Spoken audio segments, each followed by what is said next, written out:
Next देख रहे हैं हम, ठीक है, वो पेरिकार्डाइटिस। ठीक है, पेरिकार्डाइटिस की वजह से भी पेन हो सकता है, चेस्ट पेन हो सकता है। तो इसका जो पेन होगा ये भी रेट्रोस्टर्नल होगा, यानी कि स्टर्नम के पीछे होगा, लेकिन to the left of the sternum हो रहा है। ये चीज़ इसकी अलग है कि जो पेरिकार्डाइटिस है तो ऑब्वियस है heart is slightly to the left side, तो जो इसका जो पेन होगा left side of the sternum होगा। Left of the sternum approximately इस एरिया को ले लेते हैं, स्टर्नम ये रहा, तो इसके लेफ्ट में और स्टर्नम के पीछे हो रहा है। ठीक है, पता कैसे है? तो इसका जो पेन है वो डीप ब्रीदिंग की वजह से बढ़ सकता है। ठीक है, और अगर वो अपना बॉडी जो है वो मूव करेगा, रोटेट करेगा तो इसका पेन बढ़ेगा, और नीचे लेटेगा तो भी इसका पेन बढ़ेगा। एम्यूरेशन कैसे मिलेगा? सेटिंग अप, उठ के बैठेगा और फॉरवर्ड आगे की तरफ मूव करेगा, झुक के बैठेगा तो इसको आराम मिलेगा। तो हमें देखने का ये सब हम साइन देख रहे हैं तो हमें समझ में आ रहा है कि यार ये जो केस है ये अप्रॉक्सीमेटली ना पेरिकार्डाइटिस का हो सकता है। इसमें इन्वेस्टिगेशंस क्या करेंगे हम? फिजिकल इन्वेस्टिगेशन में अगर हम देखें तो हमें साइंस ऑफ पेरिकार्डियल इफ्यूजन यानी कि पेरिकार्डियल लेयर्स में फ्लूइड का फिलिंग देख सकते हैं हम, उसकी साइंस आपको मिल सकते हैं, या तो आप ईसीजी लो।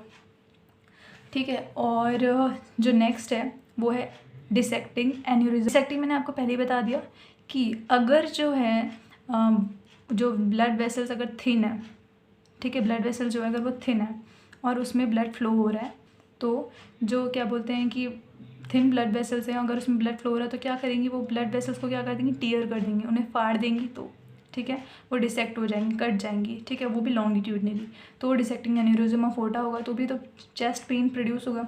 तो इसका जो पेन कैसा होगा? सडन ऑनसेट का होगा। ठीक है, क्योंकि ये काम एक्यूटली हो रहा है तो पेन इसका सडन ऑनसेट होगा, बहुत सीवियर पेन होगा, शार्प होगा, ऐसा लग रहा है कुछ कट रहा है। ठीक है, या फिर कुछ फट रहा है, ऐसे टीयरिंग, स्टैबिंग। ठीक है, ओवर कहाँ आपको देखने को मिलेगा? एंटीरियर चेस्ट पे पेन देखने को मिलेगा और रेडिएट कर रहा है पीछे बैक की तरफ। ठीक है, और इसमें ये ज़्यादातर हमें पता है, ज़्यादातर ये हमें मेल्स में देखने को मिलता है जिनको हाइपरटेंशन की हिस्ट्री रही होती है, उनमें हमें ज़्यादा देखने को मिलता है, क्योंकि तो हाइपरटेंशन में ही आपको देखने को मिलता है कि वेसल्स जो होती है वो कंस्ट्रक्ट हो जाती हैं, तो उनका रप्चर होने के चांसेस ज़्यादा बढ़ जाते हैं। ठीक है, फिर उसके बाद इन्वेस्टिगेशन देखें तो फिजिकल इन्वेस्टिगेशन में हम क्या क्या देख सकते हैं? ठीक है, एसिमेट्री ऑफ ब्रेकियल, कैरोटिड और फ्यूमोरल पल्स, यानी कि जो पल्स हम जो पल्स हम देख रहे हैं, मेजर कर रहे हैं फ्यूमोरल, ब्रेकियल और कैरोटिड आर्टरीज के पास, उनमें एसिमेट्री देखने को मिलेगी हमें। ब्रैडिकार्डिया देखने को मिलेगा। ठीक है, हार्ट रेट कम देखने को मिलेगी। ठीक है, अर्ली डायस्टोलिक मर्मर, ओवर्टिक रिगर्जिटेशन का देखने को मिलेगा। ठीक है, ये ऑस्कल्टेशन पे हमें मिलेगा। ठीक है, और अगर मान लेते हैं अगर हम ये जो डिसेक्टिंग एन्यूरिज्म ऑफ एओर्टा ये कैरोटिड आर्टरी को इन्वॉल्व कर लिया, स्पाइनल आर्टरी को इन्वॉल्व कर लिया, तो हेमीपैराइसिस देखने को मिल सकता है हमें। और इन्वेस्टिगेशन क्या कर सकते हैं हम? चेस्ट रेडियोग्राफी कर सकते हैं, एक्सरे, सीटी स्कैन, MRI। ठीक है, ओटोग्राफी कर सकते हैं, इकोकार्डियोग्राफी कर सकते हैं। ठीक है, नेक्स्ट आ रहा है प्लूरेसी। प्लूरेसी की वजह से भी चेस्ट पेन हो सकता है। क्यों? क्योंकि प्लूरेसी में क्या हो जाता है? इन्फ्लेमेशन हो जाता है, और हो सकता है कोई इन्फेक्शन की वजह से हो, या फिर नियोप्लास्टिक इन्फिल्ट्रेशन या ट्रॉमा की वजह से हो रहा है। ठीक है, तो इसका जो पेन होता है ये वेल और लोकलाइज्ड पेन होता है, यानी कि इसका जो पेन होता है, ये मान लेते हैं कि ये लंग है, तो इसका जो पेन होता है वेल और लोकलाइज्ड एक ही एरिया में होता है। लोकलाइज्ड पेन होता है, इसका पेन का कैरेक्टर कैसा होता है? Cutting, stabbing, tearing. ठीक है, एग्रावेशन कैसे होता है? ऑब्वियसली अगर इसने अपने रेस्पिरेटरी ट्रैक्ट को इन्वॉल्व किया है तो इसका कंप्लेन एग्रावेट हुआ कफिंग से, खांस रहा है तब, स्नीजिंग से जब छींक रहा है, या फिर डीप इंस्पिरेशन ले रहा है तो इसका पेन एग्रावेट हो जाएगा। ठीक है, और इसका जो साइन है प्लूरल फ्रिक्शन रब आपको देखने को मिल सकता है। ठीक है, प्लूराइटिक पेन जो होता है ये ज़्यादातर कॉमनेस्ट कौन सी साइड पे देखने को मिलता है? एक्जिला में। ठीक है, और बीनीथ द ब्रेस्ट। नेक्स्ट जो है वो है न्यूमोथोरेक्स। ठीक है, एयर लीक हो जाए, अगर लंग्स और चेस्ट वॉल के बीच में जो स्पेस है उसमें एयर लीक हो जाए तो। ठीक है, इसमें क्या ऐसा होता है? सडन ऑनसेट हो जाएगा डिस्निया का। ठीक है, ब्रेथलेसनेस होगा, बिल्कुल इसको सांस लेने में प्रॉब्लम आ रही है, बहुत ज़्यादा इसको चेस्ट पेन हो रहा है। ठीक है, और ये जो चेस्ट पेन हो रहा है ये ज़्यादातर हमें कब देखने को मिलता है? अगर उसने कोई बहुत ज़्यादा हैवी एक्सर्शन किया हो, या फिर वो कफ कर रहा हो, और ये कॉमनली हम टॉल, पतले दुबले, लंबे और यंग मेल्स में देखने को मिलता है ये कंप्लेन हमें। ठीक है, क्लिनिकल फीचर्स और क्या क्या फीचर्स एसोसिएटेड देखने को मिलेंगी? पेशेंट साइनोस्ड होगा, टैकीकार्डिया होगा, हाइपोटेंशन यानी कि साइनोसिस, ऑब्वियसली ब्लड फ्यूज़ नहीं हो रहा है प्रॉपरली, तो ब्लूइश डिस्कलरेशन होगा बॉडी पार्ट्स का, और टैकीकार्डिया जो हार्ट रेट है वो बढ़ी हुई मिलेंगी, हाइपोटेंशन होगा और डिस्टेंडेड नेक वेन्स हो गए। नेक वेन्स जो होती है वो फैली हुई देखने को मिलेंगी, डिस्टेंड मिलेंगी, ठीक है। इन्वेस्टिगेशन में क्या कर सकते हो आप, रेस्पिरेटरी एग्जामिनेशन कर सकते हो। तो उसमें आपको क्या देखने को मिलेगा, मेनली ट्रैकिया का शिफ्ट मिलेगा और एपेक्स बीट का शिफ्ट मिलेगा। मान लेते हैं अगर ये दोनों लंग्स थे, ठीक है, इस लंग्स में ये ट्रैकिया है मान लेते हैं, ठीक है, और यहाँ पे हार्ट है, ठीक है। तो अगर इस लंग में हवा भर गई तो ये क्या कंप्रेस करेगी ना, प्रेशर इफेक्ट डालेगी, तो शिफ्ट ये जो ट्रैक है ये इस साइड से इस तरह को शिफ्ट हो जाएगा, तो अपोजिट साइड पे शिफ्ट होगा, ठीक है। और चेस्ट मूवमेंट्स जो है वो कम देखने को मिलेगी।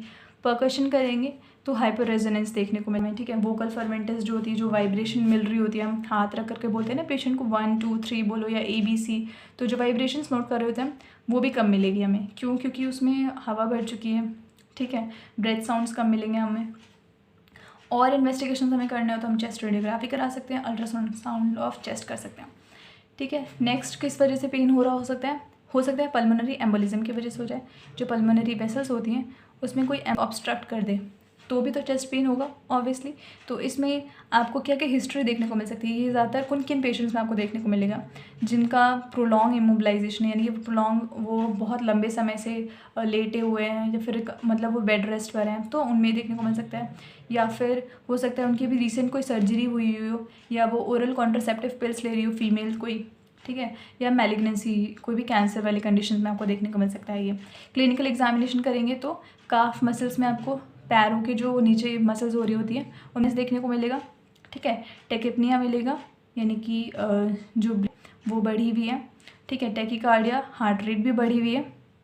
रेस्पिरेटरी सिस्टम का अगर एग्जामिनेशन करेंगे तो जो इन्वॉल्व एरिया ना, जिस एरिया में ये पल्मोनरी एम्बोलिज्म हुआ है वहाँ पर आपको क्रिपिटेशन साउंड्स मिलेंगी, ठीक है। प्लूरल रब या प्लूरल इफ्यूजन भी देखने को मिलेगा इसमें। अगर CVS का देखें तो राइट वेंट्रिकल फेलियर के एविडेंस आपको देखने को मिलेंगे। और इन्वेस्टिगेशंस कराने हैं तो चेस्ट रेडियोग्राफी करा लो, ECG करा लो, इकोकार्डियोग्राफी करा लो। नेक्स्ट किस वजह से हो सकता है रिफ्लक्स इसोफेजाइटिस। अभी जैसे मैंने आपको बताया था GRD होगा, तो जो कंटेंट है पेट के जो भी है खाना जो है वो रिफ्लक्स होकर के मुंह तक आता है, ठीक है। तो जो अपने ईसोफेगस है, ईसोफेगस की जो वॉल है, ठीक है, ये स्टमक है और ये ईसोफेगस है, तो कंटेंट यहाँ से ऊपर जा रहा है, तो ये जो वॉल्स हैं इसको इरिटेट कर रही हैं, तो वॉल्स में क्या होगा, इरिटेशन हो जाएगा, इन्फ्लेमेशन हो जाएगा, तो ईसोफेजाइटिस।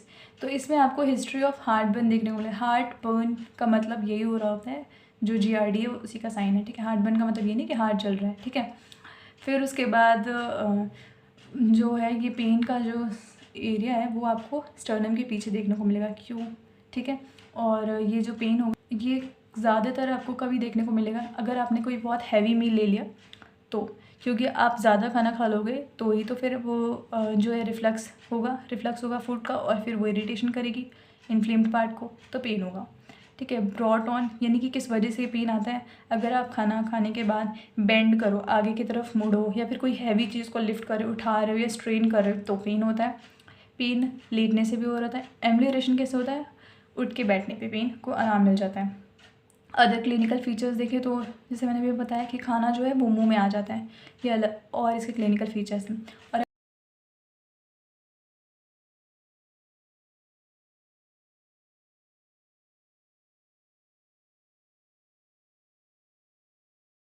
और अगर इसमें इन्वेस्टिगेशंस कराने हैं तो ईसोफेगोस्कोपी करा लो या BTM स्टडी करा दो। अदर और कौन से रीज़न हो सकते हैं, डिफ्यूज़ ईसोफेजियल स्पाज्म की वजह से हो सकता है, स्पाज्म ही हो गया ईसोफेगस में, तो इसका पेन भी ना एंजाइना की तरह ही होता है सेम, लेकिन इसका जो पेन होता है वो किस वजह से प्रेसिपिटेट हो रहा होता है, किस वजह से आ रहा होता है, कोई एक्सरसाइज की तब इसको भी रिलीफ नाइट्रेट से मिल रहा होता है, ठीक है। डिस्फेजिया प्रेजेंट होता है यानी कि पेन वाइल ईटिंग हो रहा होता है इसको, ठीक है। और इसका इन्वेस्टिगेशन बेरियम स्टडीज़ और मैनोमेट्री कर सकते हो आप, ठीक है। लास्ट आता है मस्कुलोस्केलेटल, ठीक है। इसमें जो पेन होता है ये लोकलाइज्ड होता है, ठीक है। ये वेरी करता है इसका पेन, क्या पॉस्चर है, किस तरीके से आप मूव कर रहे हो, तो उसका पेन वेरी करता है। जो पेन होता है उस बहुत टेंडर पेन होता है, मतलब सीवियर टेंडरनेस होती है, ठीक है, मस्कुलोस्केलेटल पेन या मस्कुलोस्केलेटल चेस्ट पेन में, ठीक है। अब इसके जनरलाइज्ड इन्वेस्टिंग, वैसे तो इन्वेस्टिगेशन हमने पर्टिकुलर पार्ट वाइज कर लिया है, लेकिन जनरलाइज्ड इन्वेस्टिगेशन देखें तो क्या क्या हो सकता है, ECG, MRI, ब्लड टेस्ट में cardiac enzymes, trop T, D dimer, stress test कर सकते हैं, एंजियोग्राम कर सकते हैं, coronary catheterisation, CT scan, echocardiograph. Treatment में देखें तो अकॉर्डिंग टू कॉज हम उसका ट्रीटेंगे, ठीक है। आर्टरी रिलैक्सर्स दे सकते हैं, नाइट्रोग्लिसराइड्स जो आर्टरीज़ को रिलैक्स दे, ठीक है। और एस्पिरिन भी दे सकते हैं, और थ्रोम्बोलाइटिक ड्रग्स दे सकते हैं जो थ्रोम्बस बना हुआ है उसको तोड़े, ठीक है, उसका लाइसिस करे। और कोगुलेंट्स दे सकते हैं, ब्लड थिनर जो होते हैं। एंटासिड्स दे सकते हैं जीआरडी से रोकने के लिए, ठीक है, या रिफ्लक्स एसोफेजाइटिस से रोकने के लिए। एंटी एंजाइटी मेडिकेशंस दे सकते हैं। और सर्जिकल में क्या कर सकते हैं, एंजियोप्लास्टी और स्टेंट प्लेसमेंट, यानी कि हमने वो जो वेसल्स है उनकी प्लास्टिक करी और वहाँ एक स्टेंट होता है वो प्लेस कर दिया, तो जो आर्टरी और जो वेसल्स हैं वो वहाँ पे ऑब्स्ट्रक्ट नहीं होंगी या कंस्ट्रक्ट नहीं होगी, ठीक है। प्रॉपर वो स्टेंट प्लेसमेंट उसी के लिए हेल्प कर रहा होता है, क्योंकि उसको कंस्ट्रक्ट होने से रोक सके, ठीक है। तो ब्लड सप्लाई प्रॉपर मिलती रहेगी हर पार्ट्स को। और बाईपास सर्जरी कर सकते हैं, यानी कि अगर वहाँ की ब्लड सप्लाई जो है वो रुक गई है तो किसी और चैनल से उसकी ब्लड सप्लाई उस पार्ट को बना सकते हैं। और last surgical repair of arteries कर सकते हैं। तो this is all, thanks for watching and for the notes also you can comment down below, and अगर कोई क्वेरी है तो भी आप कमेंट डाउन बिलो कर सकते हैं।